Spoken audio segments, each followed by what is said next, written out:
Super Bharat Marathi वृत्तवाहिनीवर आपले स्वागत आहे। एक नजर आजच्या ठळक घडामोडींवर।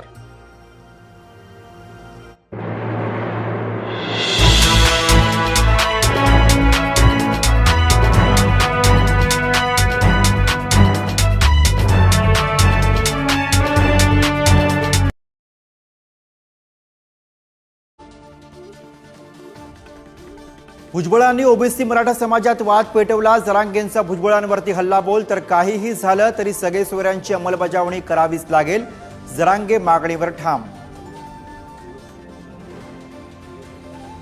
मुंबईतील ओबीसी बैठकीनंतर सरकारच्या शिष्टमंडळाचं आज पुन्हा जालना आणि पुण्यामध्ये चर्चासत्र। वडीगोद्रीमध्ये मुंबईतील बैठकीतील मुद्द्यांवरती हाकेंसोबत चर्चा करणार, तर पुण्यामध्ये मंगेश ससाणेंनाही भेटणार। लोकसभेतील पिछेहाटीनंतर भाजप इन ॲक्शन मोड। रात्री उशिरापर्यंत सागर बंगल्यावरती भाजपच्या कोअर कमिटीची बैठक। राजकीय समीकरणांपेक्षा सामाजिक समीकरण जुळवण्यावरती देणार भर।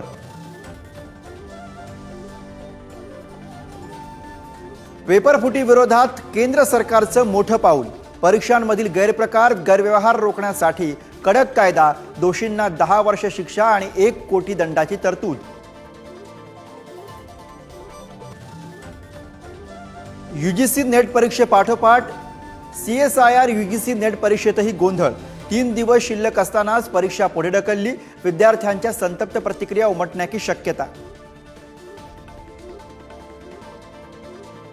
पुण्यातल्या कार अपघात प्रकरणातील आरोपी विशाल अग्रवालला 3 गुन्ह्यांपैकी एका गुन्ह्यात जामीन मंजूर। मद्यधुंद अवस्थेत अल्पवयीन मुलाला कार दिल्या प्रकरणामध्ये जामीन। राज्यातल्या बागायतदार शेतकऱ्यांचं कंबरडं मोडणार। 10 पट पाणीपट्टी वाढीची अंमलबजावणी सुरू। बागायती शेतकऱ्यांसाठी वार्षिक एकरी 5,443 रुपये मोजावे लागणार। आज कोकणासह उत्तर आणि मध्य महाराष्ट्र तसंच मराठवाड्यामध्ये मुसळधार पावसाचा अंदाज, तर गोव्यातही मेघगर्जनेसह पावसाची शक्यता।